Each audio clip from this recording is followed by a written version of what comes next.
¿Qué tal? Mi nombre es Elena González, del curso de Psicología del ciclo 2017-2. En este momento voy a acompañarlos a revisar esta última práctica que está referida a todos los temas que hemos venido tocando a lo largo de este ciclo. Y bien, espero poder ayudarlos a que entiendan mejor los temas allí citados. Ítem número 1.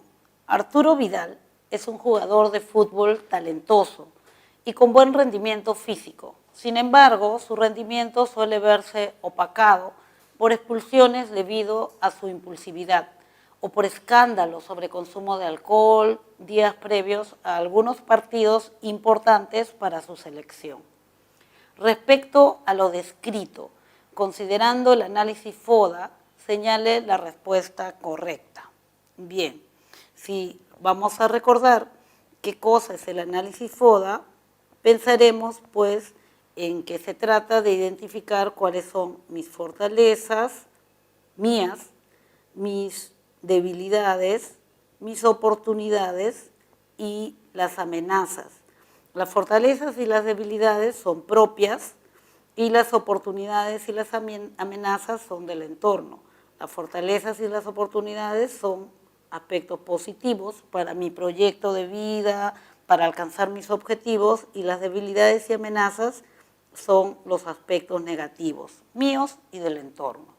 Vamos a revisar este muchacho que es un jugador de fútbol, que es talentoso, de buen rendimiento, pero que sin embargo tiene estos problemas en lo que respecta a expulsiones, impulsividad, escándalos, etcétera, etcétera. Veamos, dice, alternativa A, su talento para jugar fútbol es una oportunidad. Desde ya la respuesta descartada porque ha mencionado que el talento es propio. Entonces, el talento de este muchacho sería una fortaleza. Las expulsiones son una debilidad. Las expulsiones no son una debilidad, sino son una amenaza para su carrera futbolística. Entonces, las expulsiones serían amenazas. Su impulsividad es una debilidad. Eso sí es correcto, porque la impulsividad le pertenece a él y es una debilidad. La conducta de consumir alcohol es una amenaza. Tampoco. La conducta de consumir alcohol es más bien una debilidad propia, ¿no?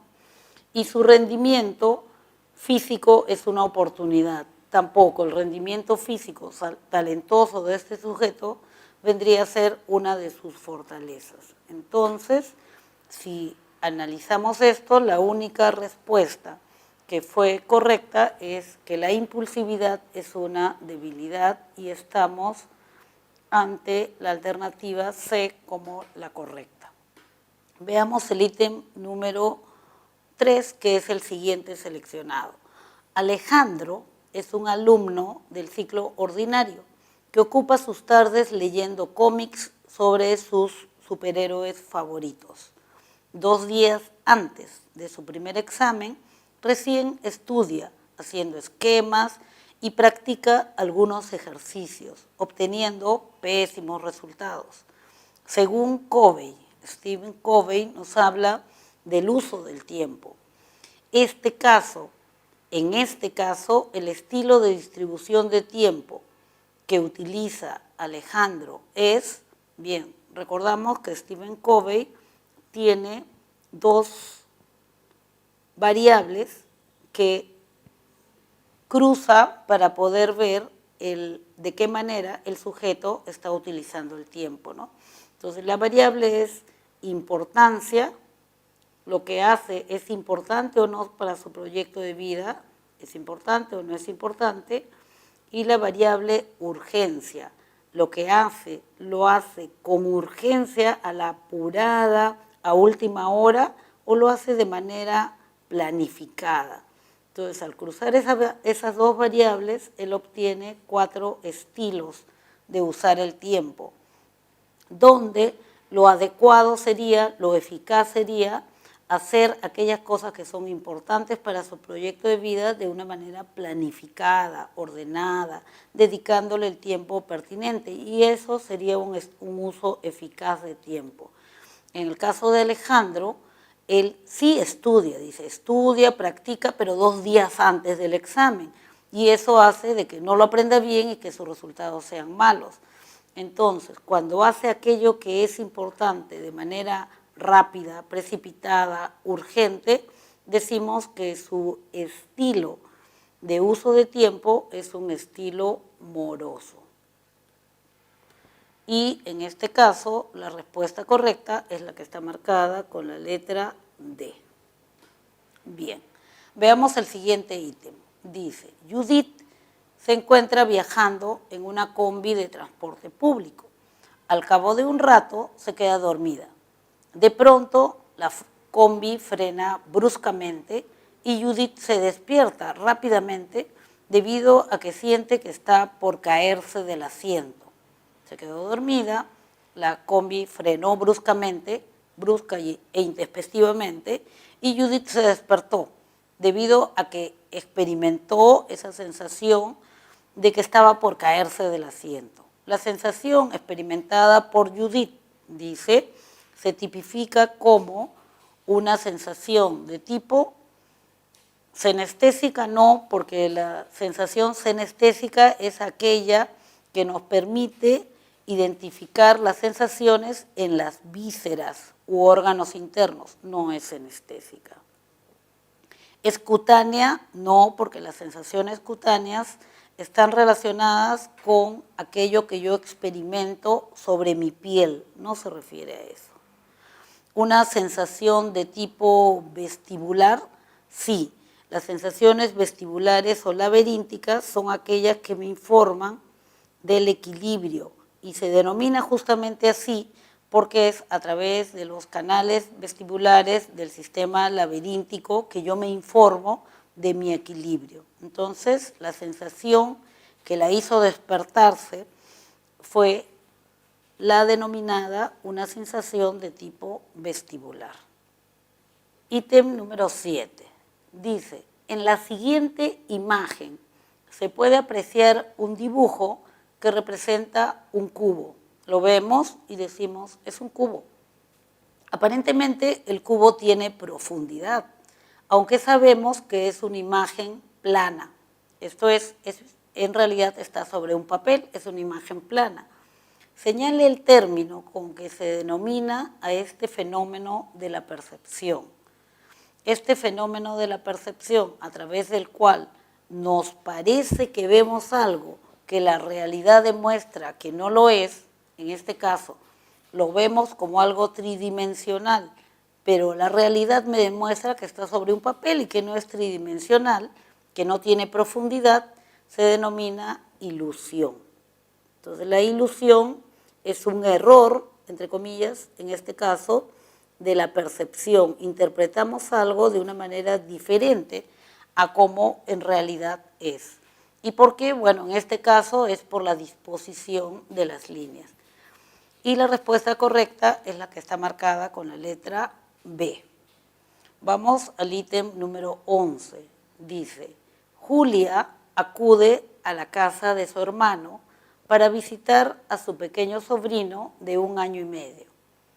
Ella se emociona cuando lo escucha decir papá, que es una de las pocas palabras que sabe este bebé. Al cabo de 3 meses, nuevamente lo visita y descubre que el bebé ahora conoce y pronuncia más de 50 palabras y forma además pequeñas frases. La etapa actual del desarrollo del lenguaje por la que está pasando este pequeño se denomina, sabemos que existen diferentes etapas en lo que es el desarrollo del lenguaje. Existe una etapa primera que es más o menos entre 1 año, 1 año y medio, en la cual el bebé solamente, o el pequeño, solamente pronuncia una palabra para expresar todo un pensamiento y se denomina la etapa holofrásica.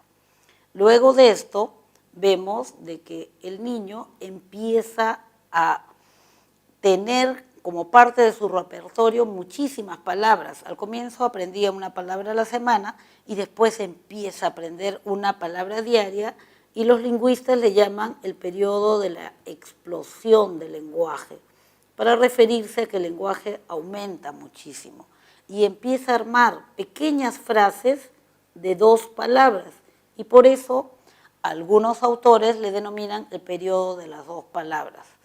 Después de esto, el niño empieza a armar frases u oraciones mucho más largas, pero oraciones que pueden tener 3, 4, 5 palabras, pero que no tienen conectores. Esto es, solamente tienen palabras cargadas de significado, y se le llama el periodo telegráfico. Aquí, este pequeño sintácticamente construye bien las oraciones, pero no le pone conectores, conjunciones, preposiciones, artículos. Y diría, por ejemplo, algo así como, mamá buena lleva calle. No dice, mi mamá es buena porque me lleva a la calle, sino que omite los conectores porque aún no entiende su uso. Vamos a ver en qué periodo se encuentra este niñito, ¿no? Dice, al comienzo decía una palabra. La primera vez que lo visitó estaba en el periodo holofrásico, una palabra. Luego, al cabo de los 3 meses, año y medio, año 6 meses más 3, año 9 meses, lo visita y descubre que ahora el niño pronuncia más de 50 palabras y forma pequeñas frases. Tal vez hubiera sido más específico si decía frasecitas de 2 palabras. Se encuentra en el periodo que le denominamos el periodo de la explosión del lenguaje. Y la respuesta correcta es la letra C. Bien, vamos al siguiente ítem, que es el número 13, y nos dice, Paolo es un trabajador de un supermercado. Él se esfuerza por hacer su trabajo de la mejor manera, día tras día. Por ejemplo, siempre atiende a los clientes con una sonrisa. Cuando sus compañeros le preguntan qué lo motiva, él les contesta que desea que lo nombren colaborador del mes, para que así todos reconozcan que es el mejor trabajador. Según la pirámide de necesidades, en Paolo se evidencia la necesidad de... Recordemos que la pirámide de necesidades fue un constructo ideado por un psicólogo denominado Abraham Maslow, en el cual él trata de identificar el orden en que se van satisfaciendo las necesidades. En primer lugar, dice, de acuerdo a su investigación y a los resultados obtenidos, se satisfacen las necesidades biológicas o fisiológicas, porque con esto mantenemos nuestra supervivencia. En segundo lugar, y cuando ya hemos satisfecho, aunque sea medianamente, estas necesidades, satisfacemos las necesidades de seguridad. Entonces nos conseguimos un trabajo para poder pagar un cuarto donde nos vamos a sentir protegidos, seguros, ¿no? Y vamos a poder también costear lo que son nuestros alimentos, etc. Cuando ya hemos satisfecho eso, experimentamos la necesidad de sentirnos parte de algo, de un grupo. Entonces nos casamos, tenemos una familia o nos incluimos dentro de un grupo. Se denomina necesidad de pertenencia. Ya está, no me quiero casar y entonces pertenezco al club tal o al colegio profesional no sé cuánto. Se llama necesidad de pertenencia. Cuando ya esto está medianamente satisfecho, entonces experimento un nuevo tipo de necesidad, que es, ya no solo quiero pertenecer a un grupo, ahora quiero que ese grupo me reconozca como un miembro importante. A esto se le llama necesidad de estima. Ya no quiero solamente ser parte de la familia, sino quiero que me reconozcan como una buena madre, como un buen padre. Ya no solo quiero ser miembro del club, sino ahora quiero que me reconozcan como un miembro importante del club. Ya no solamente quiero ser miembro del colegio profesional, quiero que se me reconozca como un destacado miembro del colegio profesional. A esto se le denomina necesidad de estima. En el caso de Paolo, eso es lo que está sucediendo. Ya no solamente quiere ser parte de los empleados de ese supermercado, sino ahora quiere ser el colaborador del mes y que todos lo reconozcan como el mejor trabajador. Él está tratando de satisfacer una necesidad que se denomina de estima. Y la respuesta correcta es la que está marcada con la letra D. Siguiente ítem dice, en una institución educativa, Mauricio le cuenta a su amigo, me siento muy mal, mis padres solo están pendientes de que cumpla todo lo que me piden, pero rara vez siento que me quieran. Lo anterior describe un caso de familia, está hablando de la forma como esta persona, en el caso dado de Mauricio, que es un hijo, experimenta o siente la forma como lo están criando, ¿no? Entonces él dice, me exigen mucho, las demandas o exigencias son altas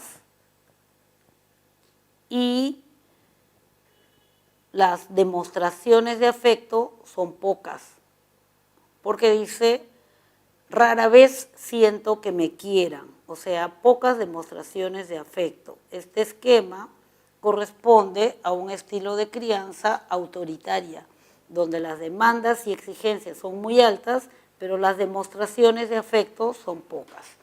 Entonces, buscamos la respuesta y la ubicamos en la letra C. Ítem 18. Los movimientos que realiza Maffer en una pista de patinaje son posibles gracias al uso de su memoria. Estamos hablando de la memoria, en específico estamos hablando de la memoria de largo plazo que tiene diferentes tipos. Algunas incluyen o guardan algunos rasgos que son posibles de comentar y algunas otras guardan información de la cual no tenemos mucho acceso. Y nos dice que Maffer, esta persona, ha aprendido y es capaz de realizar una serie de movimientos, o sea, una secuencia de acciones, ¿no?, que le permite realizar una actividad, en este caso, patinar diestramente, ¿no? Entonces ella está patinando en el hielo y, bueno, esto es posible gracias a ¿qué? Gracias a un tipo de memoria. Sabemos que estas memorias pueden ser memoria semántica, si alberga conocimientos de los cuales yo puedo hablar, memoria episódica, si se refiere a vivencias que he tenido, vivencias, lo que me pasó, lo que yo experimenté, sentí, etcétera, y puedo comunicarlo, pero que también es parte de la memoria lo que son las emociones, esto es revivir una emoción y la secuencia de acciones para realizar una actividad. A esto último le llamamos memoria procedimental, esto es, en alguna parte de nuestro organismo se guarda toda la secuencia necesaria para realizar una actividad de manera automática. A eso le llamamos, se guarda el procedimiento y le denominamos memoria procedimental. Cuando Maffer patina en una pista, lo que está haciendo lo hace casi automáticamente. Ella no está pensando en cada una de las acciones que va a realizar, simplemente lo realiza. Y esto se denomina memoria procedimental. Bien, veamos el siguiente ítem. Dice, de acuerdo a los planteamientos piagetanos, Jean Piaget, inteligencia, a diferencia del estadio operacional concreto, en el estadio operacional formal, el sujeto, bien, entonces nos está hablando de dos momentos diferentes en lo que se refiere al uso de la lógica, en el pensamiento o la inteligencia, que para Piaget vendría a ser casi un sinónimo, ¿no? Entonces nos habla de el estadio operacional concreto, ¿no? Dice, en este periodo operacional concreto, a diferencia del periodo operacional concreto, en el estadio operacional formal. ¿Qué podemos recordar al respecto? En el periodo operacional concreto, el sujeto, la persona, en este caso el niño, es capaz de razonar utilizando su lógica, pero tiene una limitación. La limitación es que solamente puede razonar, utilizar su lógica en aquellas situaciones concretas, esto es, aquellas situaciones que puede tocar o con sus manos o con su imaginación, esto es, que puede imaginar por lo menos. Entonces razonará en función a estas cosas, imaginables para él o factibles de ser tocadas. En el estadio operacional formal, también llamado operacional abstracto, el sujeto ya no necesita poder imaginar las cosas, sino que él razona a partir de la consistencia lógica o lógica formal. O sea, ya no necesita imaginar las cosas, sino simplemente revisar y darse cuenta que la deducción hecha se sujeta a los principios de la lógica formal y por eso recibe la denominación de operacional formal. Vamos a ver qué nos dice respecto a la diferencia que se ha establecido entre estos dos momentos o estadios. A diferencia del estadio operacional concreto, en el estadio operacional formal el sujeto tiene permanencia del objeto, ¿no? La permanencia del objeto es una de las habilidades más tempranas en aparecer, ¿no? Cuando el bebé se da cuenta que las cosas existen aunque él no las vea. B, hace uso de su pensamiento lógico. En el operacional concreto también hace uso de su pensamiento lógico, así que no es una diferencia. C, logra el pensamiento reversible. No, el pensamiento reversible más bien se empieza a dominar en el estadio operacional concreto, que significa volver al punto de origen. D, tiene un pensar animista. No, el pensamiento animista es una característica del pensamiento egocéntrico que está en una etapa anterior a la operacional concreta. Entonces tampoco este es un enunciado válido.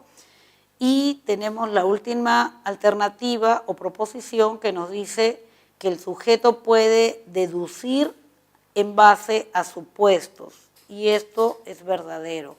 En este pensamiento operacional formal, en el cual la consistencia lógica es lo único que nos permite afirmar que algo es verdadero, lo que hacemos es hipotetizar, o sea, suponer, lanzar hipótesis y deducir de ellas verdades, utilizando como criterio la consistencia lógica. Entonces, es válido que se puede deducir en base a supuestos. Y esta sería la respuesta correcta, que está marcada con la letra E.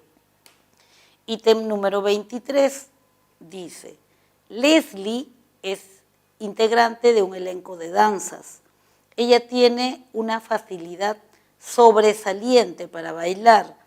En relación a la teoría de Gardner, Howard Gardner nos habla de las inteligencias múltiples. Dice Gardner, si la inteligencia es la capacidad de resolver problemas y la vida nos presenta diferentes tipos de problemas, entonces deben existir diferentes tipos de inteligencia. Y en base a ello, él señala 8 tipos de inteligencia. Regresemos al enunciado. En relación a la teoría de Howard Gardner, podemos afirmar que ella, la chica integrante del elenco de danzas, que es muy buena, en relación a la teoría de Howard Gardner, podemos afirmar que ella destaca por su inteligencia y vamos a analizar las alternativas. Por su inteligencia senestésica, no existe para la teoría de Howard Gardner una inteligencia senestésica. Por su inteligencia musical, Howard Gardner sí especifica un tipo de inteligencia sinestésica, pero se refiere a la inteligencia que tiene aquella persona que es hábil con lo que son los sonidos, el intérprete musical, el ejecutor de un instrumento que lo hace con tal destreza que puede transmitir emociones. No es el caso de la chica danzarina. Inteligencia naturalista, sí menciona inteligencia naturalista Howard Gardner, pero se refiere al tipo de inteligencia en el cual la persona se relaciona con la naturaleza de tal manera que puede sacar provecho de ella sin dañarla. No es el caso de Leslie, la bailarina de danzas. Inteligencia interpersonal también es una inteligencia que considera Howard Gardner, pero se refiere a la habilidad para llevarse bien con los demás en una relación interpersonal. Tampoco es el caso de la bailarina de danzas. Inteligencia sinestésica sí es el caso de Leslie, la bailarina de danzas, porque la inteligencia sinestésica está referida a la habilidad o destreza para manejar el cuerpo y que la tiene un deportista, que la tiene un actor o actriz de teatro que sabe cómo comportarse, actuar, gesticular para provocarte una emoción, y lo tiene también un bailarín o bailarina de danzas que es capaz de dominar y manipular su cuerpo de tal manera que pueda brindarte un espectáculo agradable sin causarse ningún tipo de daño. Entonces, en este caso, Leslie, la bailarina de danza, sí demuestra destacar por su inteligencia de tipo sinestésico, y la respuesta correcta es la que está marcada con la letra E. Ítem número 24. Nayeli tiene 13 años. Nota cambios en su cuerpo, como el desarrollo de sus senos, el ensanchamiento de sus caderas, y sería entonces correcto afirmar que, vamos a ver cuáles son las afirmaciones correctas. 1. Los cambios mencionados son propios de la pubertad. Sí, esto es correcto. Los cambios físicos que se experimentan en este periodo de vida llamado pubertad incluyen el desarrollo o el cambio en el cuerpo de la joven, ¿no?, o de la niña, como es el desarrollo de sus senos, el ensanchamiento de sus caderas. 2. ¿Tales cambios sexuales en Nayeli son primarios? No. En los cambios que se experimentan durante la pubertad diferenciamos dos tipos de cambios. Cambios sexuales primarios, que están referidos a lo que es la maduración de los órganos sexuales y el inicio de su funcionamiento. Esto es, gónadas sexuales, como testículos en el caso de los varones, ovarios en el caso de las mujeres, empiezan a funcionar, a producir, según el caso, testosterona, progesterona o estrógeno. Esos son los cambios sexuales primarios. Y a partir de la producción de la testosterona o progesterona y estrógeno que se vierten en la sangre, se producen una serie de cambios que son más externos y que implican estos otros cambios en la morfología del cuerpo, por ejemplo, y que se denominan cambios sexuales secundarios, justamente por ser consecuencia de los cambios sexuales primarios. En este caso, se estaría refiriendo el ensanchamiento de la cadera, el desarrollo de sus senos a cambios sexuales secundarios y no primarios. Entonces, este no es un enunciado correcto. Tercera proposición, ella ha alcanzado un pensamiento lógico abstracto. No tiene nada que ver con el desarrollo o ensanchamiento de sus caderas. Entonces, la única respuesta correcta o la única proposición correcta es la número 1, y esta alternativa es la que está en la letra D. Ítem 26. Anselmo se encuentra en una etapa en la que suele hacer uso de su experiencia para resolver problemas y utilizar más su memoria remota, ya que su memoria reciente, actual, de trabajo, suele fallar más que antes. Podríamos afirmar que, estamos hablando de una persona que utiliza más su experiencia para resolver los problemas cotidianos, o sea, está haciendo uso de lo que Raymond Cattell llamó su inteligencia cristalizada, que es la inteligencia del aprendizaje, su inteligencia del acopio de conocimientos. Y utiliza más, se apoya más en este tipo de inteligencia porque su memoria remota es la que la tiene más activa, porque su memoria reciente, dice, suele fallar. La memoria reciente es la memoria de corto plazo. Y la memoria de corto plazo, dice, tiene algunas oportunidades en las cuales no trabaja de la forma deseada o adecuada. Estas características ya nos están señalando la etapa en la que se encuentra este personaje que se denomina Anselmo. El periodo de vida o la etapa de desarrollo en la cual la memoria de corto plazo empieza a fallar, ¿no? Y tenemos ciertos olvidos dentro de lo que se está haciendo, ¿no? Dentro de lo que se está haciendo en el momento actual, memoria reciente, y entonces la persona se apoya más en lo adquirido por la experiencia, las vivencias, los conocimientos propios del aprendizaje, es la etapa denominada adultez avanzada o adultez tardía, ¿no? Vamos a revisar ahora las proposiciones. A. Anselmo se encuentra en la adultez intermedia, no es el caso. Se describen características cognitivas de la adultez tardía.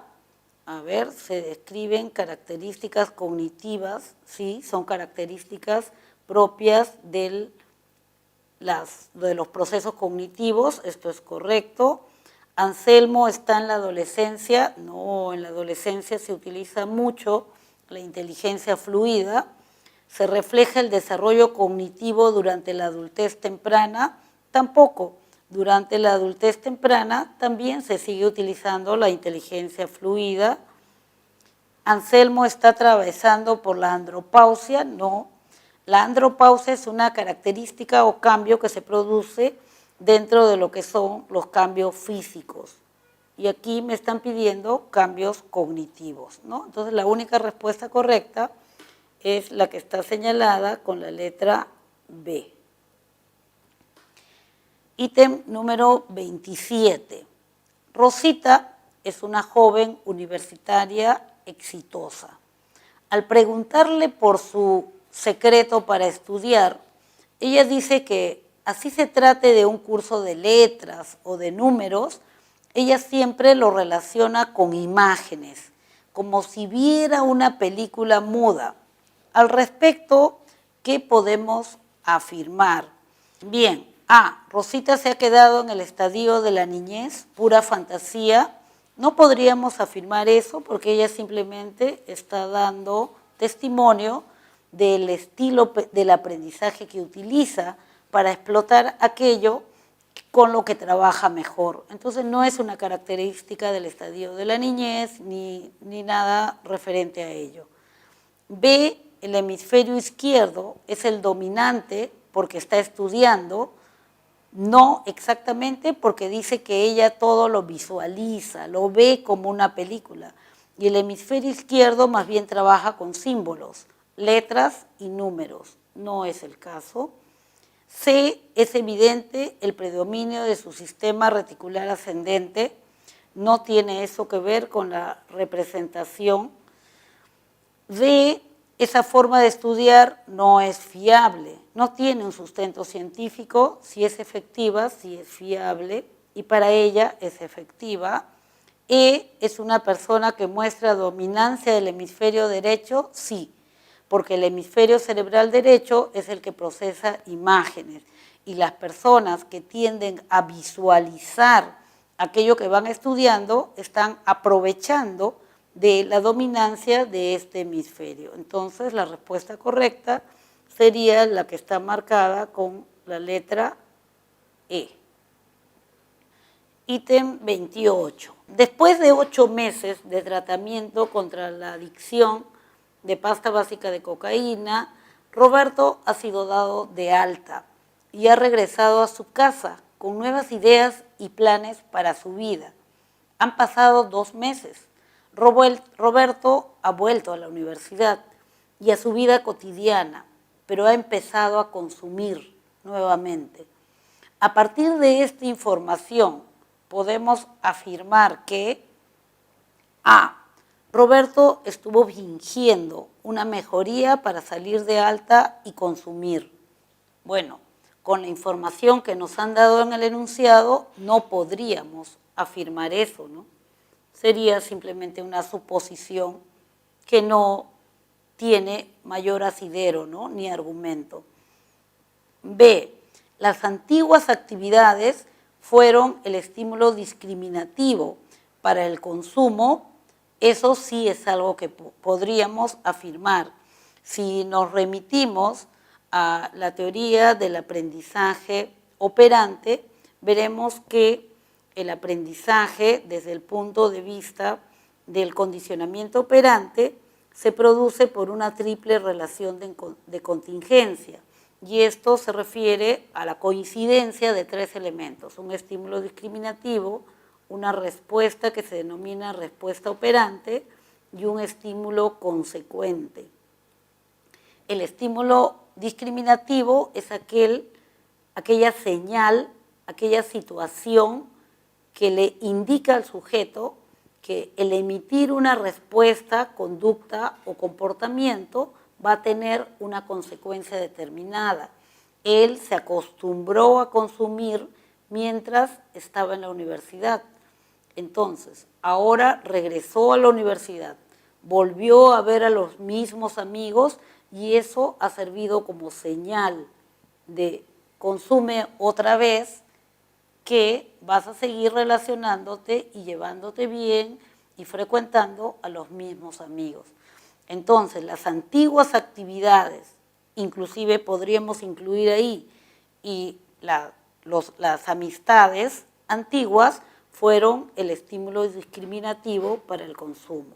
La respuesta es la que está marcada con la letra B.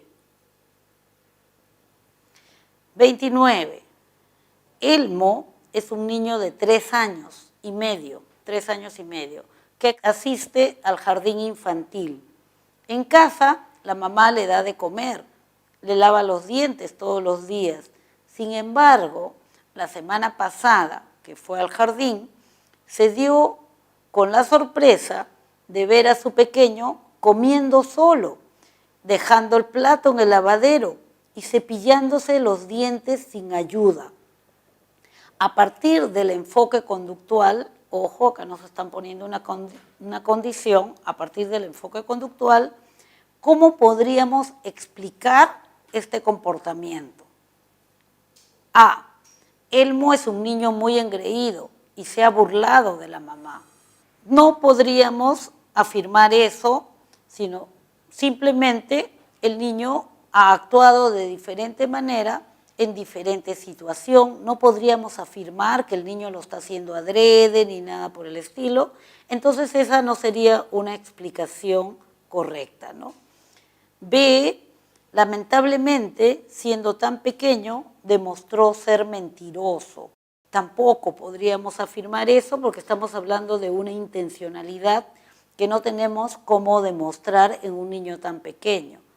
C, el jardín infantil ha reforzado su comportamiento autónomo. Aquí sí están empleando términos que tienen que ver con el enfoque conductual.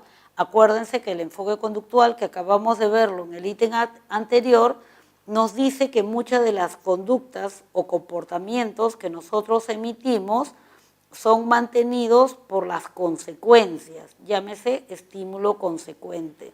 Entonces, aquí el estímulo discriminativo vendría a ser el jardín infantil.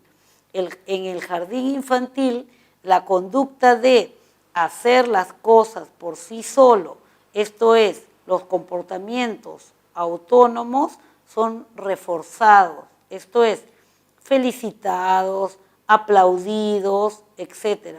Lo cual no tiene oportunidad de hacerlo en la casa. En la casa la mamá le da de comer, en la casa la mamá le cepilla los dientes y por lo tanto el niño no tiene oportunidad. La casa no funciona como un estímulo discriminativo para emitir esos comportamientos autónomos que aprendió en el jardín y que además son reforzados en el jardín. Entonces, sí es correcta la respuesta de que el jardín infantil ha reforzado su comportamiento autónomo.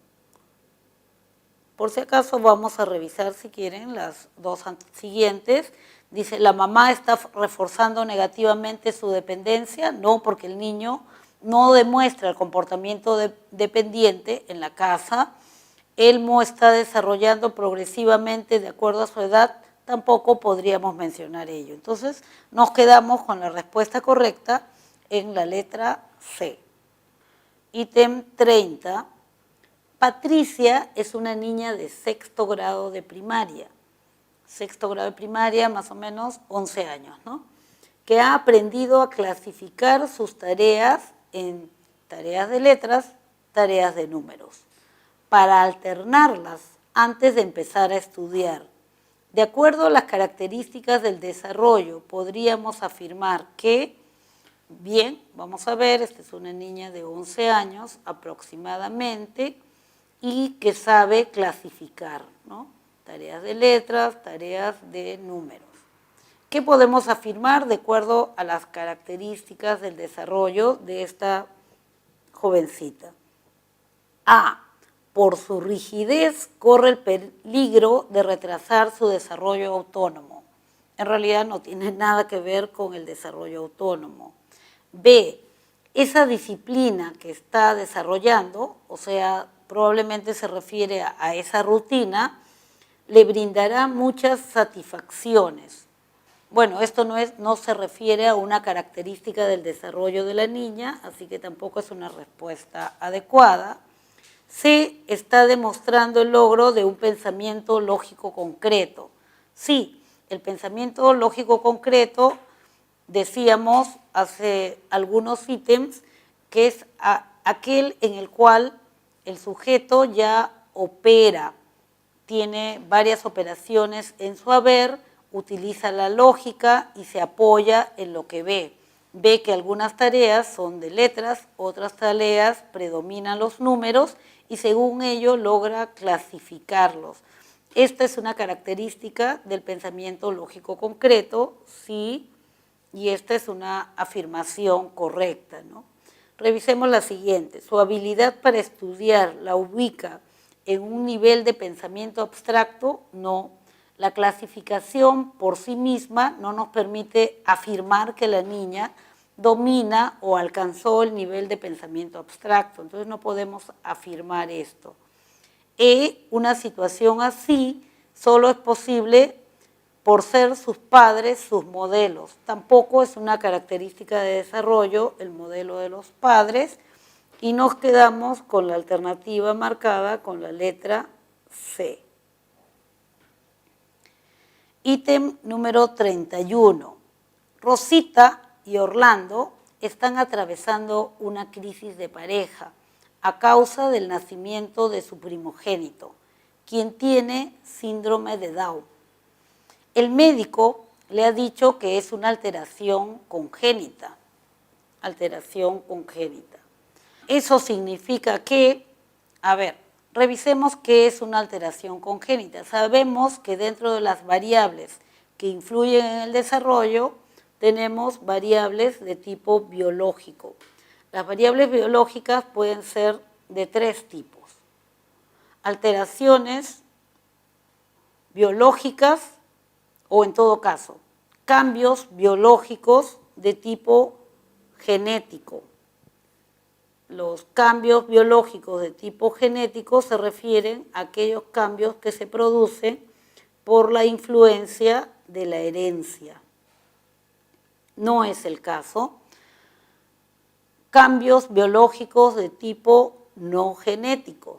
Esto es, aquellos cambios que se producen por algo que no tiene un origen genético, o sea, no ha sido heredado, pero que sin embargo interviene o afecta durante el proceso de formación intrauterina. Esto es lo que se le denomina cambios congénitos. ¿Por qué? Porque pueden afectar hasta los genes. Entonces se le denomina cambios congénitos. Y la otra variable biológica es de tipo maduracional, o sea, aquello que por nuestra especie humana esperamos que suceda.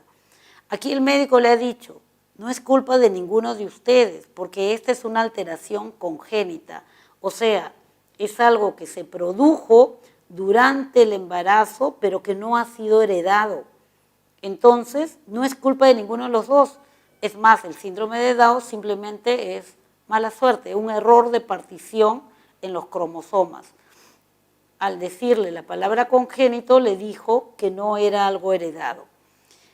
Bien, veamos las proposiciones y cuál de ellas está referida a la alteración de tipo congénito que mencionó este médico.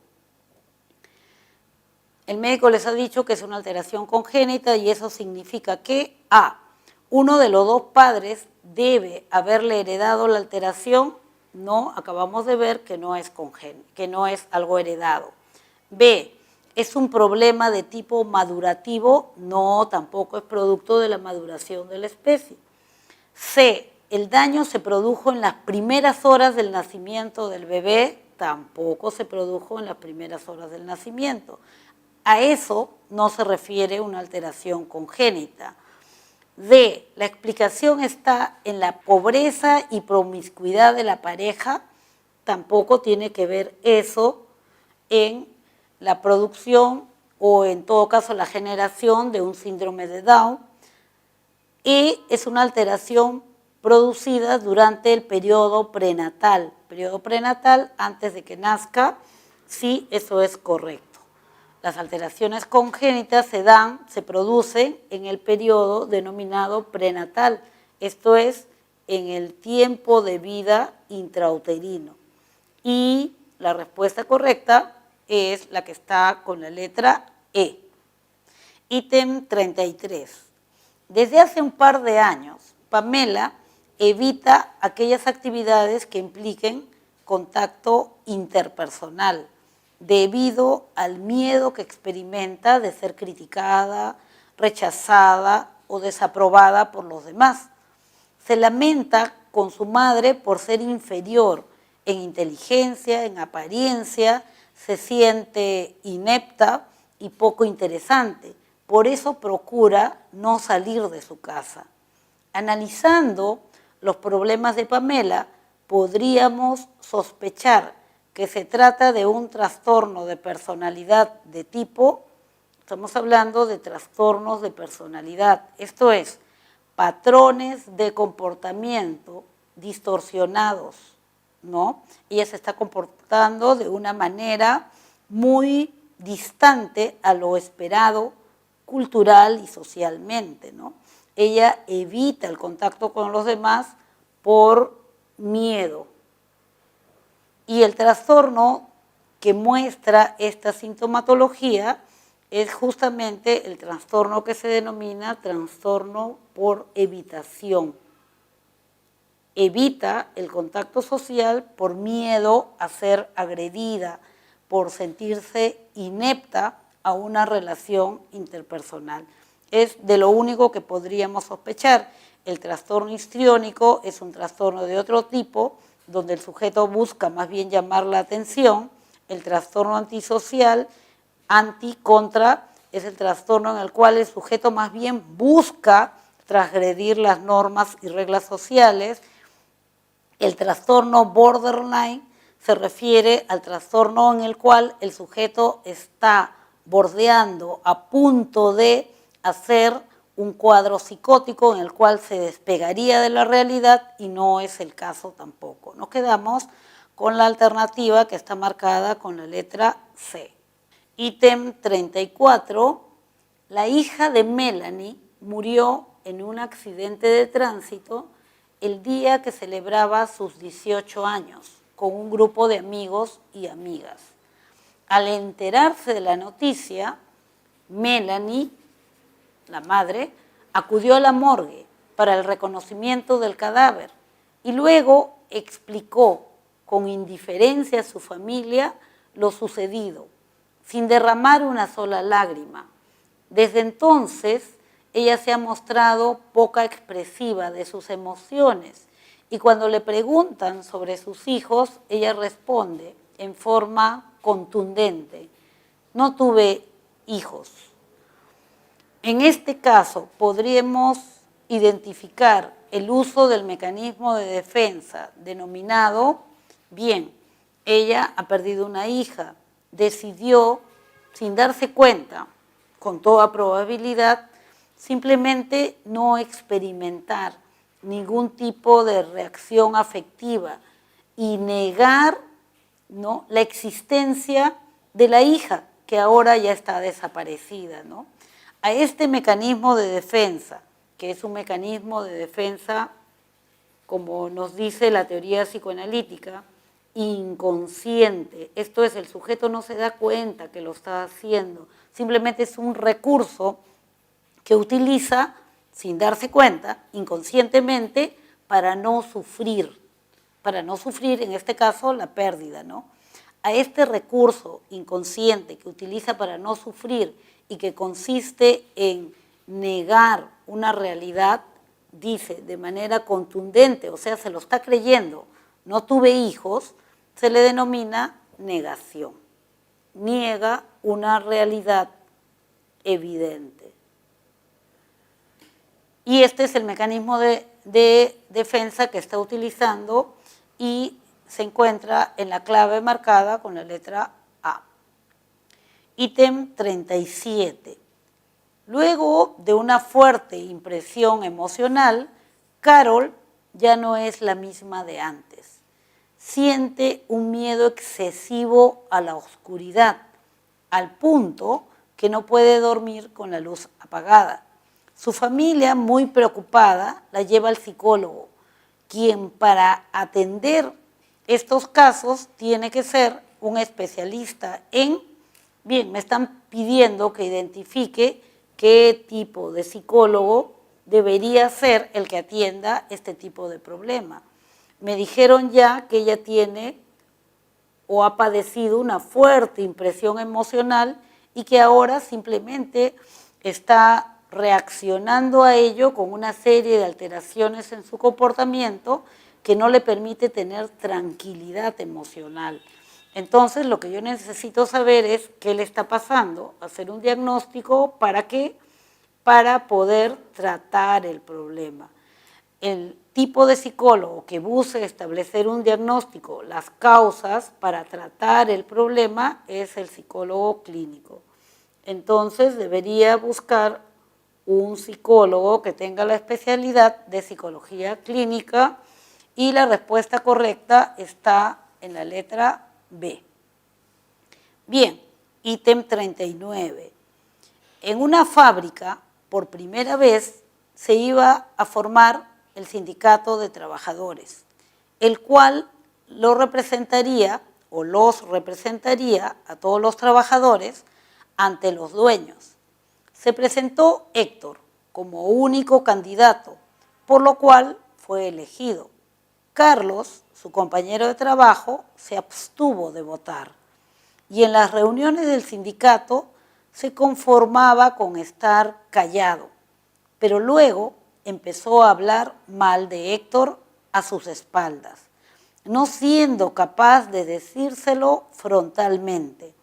El estilo de comunicación utilizado en este caso es, bien, Carlos está utilizando un estilo de comunicación en el cual se muestra como pasivo, esto es, acepta lo que dice, pero sin embargo, indirectamente lo agrede al hablar mal de él, sobre todo a sus espaldas, ¿no? Entonces, a este estilo de comunicación en el cual la agresividad se manifiesta indirectamente se le denomina pasivo-agresivo. Y la respuesta correcta la encontramos en la alternativa que tiene la letra D. Ítem 41. Cada día que culmina las clases, Mónica usa las estrategias de hacerse preguntas de los temas desarrollados, una y otra vez, hasta lograr comprenderlas totalmente. En este caso, la alumna está utilizando una estrategia denominada, sabemos que las estrategias son un conjunto de acciones que utilizamos con un fin. En este caso nos están hablando de estrategias de aprendizaje. Las estrategias de aprendizaje las podemos clasificar en estrategias de repaso, en las cuales yo otra vez vuelvo a pasar el material. Cuando leo, releo, subrayo, resalto, estoy repasando el material. Lo estoy volviendo a ver sin alterar nada. Otras estrategias, otro grupo de estrategias de aprendizaje son las estrategias de elaboración. En las estrategias de elaboración yo creo algo mío, redacto algo con mis propias palabras. También tenemos estrategias de organización. En las estrategias de organización yo organizo, le doy un orden, una jerarquía al material que estoy utilizando. Caso de los mapas mentales, los cuadros, etc. Y existen también unas estrategias que se denominan estrategias de supervisión. Ahora yo lo que hago es resolver cuestionarios, prácticas, exámenes para poder supervisar lo que estoy aprendiendo, darme cuenta, ¿lo estoy aprendiendo, no lo estoy aprendiendo, en qué estoy fallando, en qué sí estoy avanzando? En el caso de esta alumna, ella dice, termina las clases y ella sola empieza a hacerse preguntas. Esto es, se cuestiona, se responde una y otra vez. Lo que está haciendo es supervisar su aprendizaje. Entonces, las estrategias que utiliza son las estrategias denominadas de supervisión de la comprensión. Y la respuesta correcta es la que está en la letra B. Ítem 44. Al darle la voz de alarma que anunciaba la proximidad de un tsunami, a Patricia su corazón se le acelera, su respiración se torna entrecortada y aumenta su presión sanguínea. En este caso, el sistema activado es el, bien, ante un estímulo determinado, tsunami, significaba esta alarma, su corazón de Patricia empezó a latir con más fuerza, con más velocidad, su respiración se entrecortó y la presión sanguínea aumentó.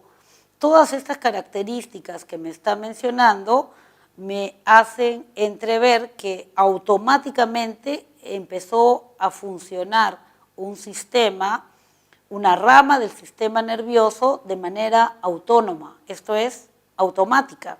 Y esa rama del sistema nervioso que funciona de manera automática ante una señal de peligro, activa una respuesta automática que yo llamo respuesta de emergencia, es el sistema nervioso simpático.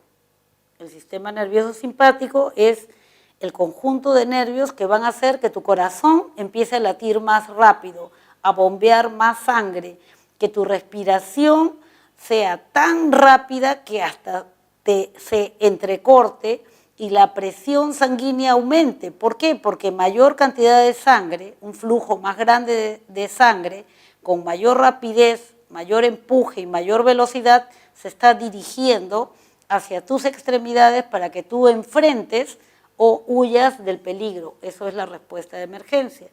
El sistema que se encarga de esto se llama sistema nervioso simpático. Y la respuesta correcta es la que se encuentra en la alternativa que tiene la letra E. Ítem 46. Miguel recibió un terrible insulto de su compañero de aula. Ante ello, no reaccionó.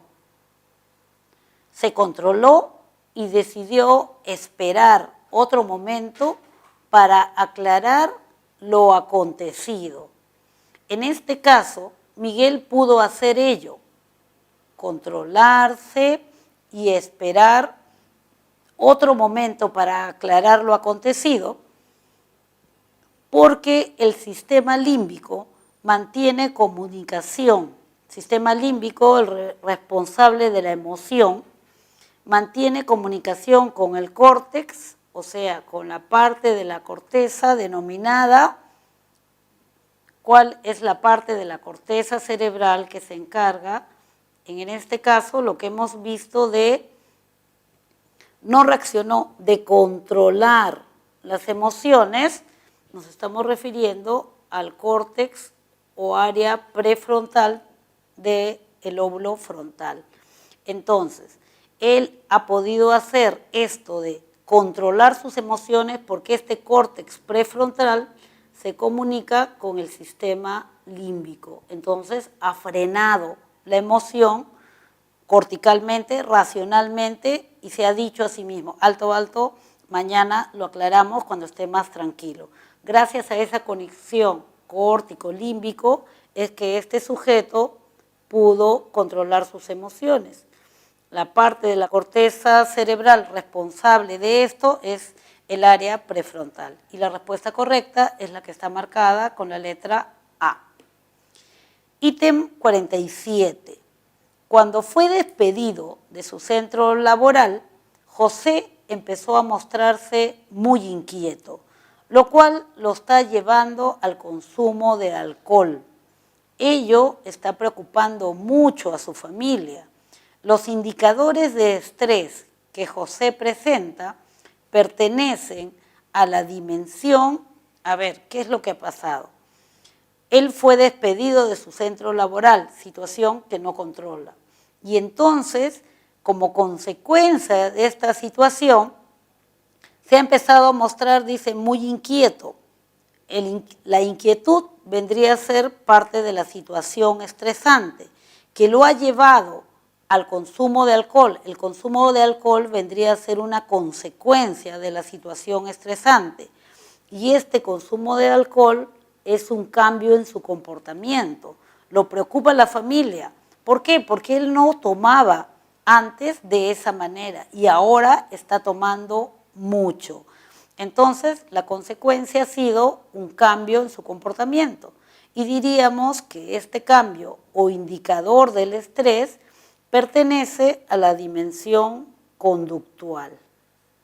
La respuesta correcta está en la alternativa marcada con la letra D. Bueno, espero haber colaborado con ustedes en afirmar la mayoría de los conocimientos.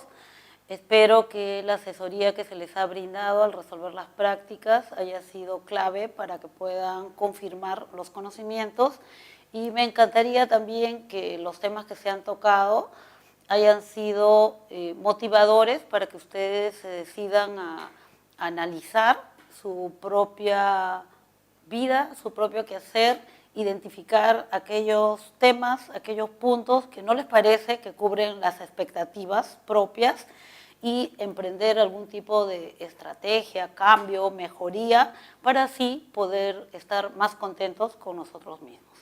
Hasta siempre.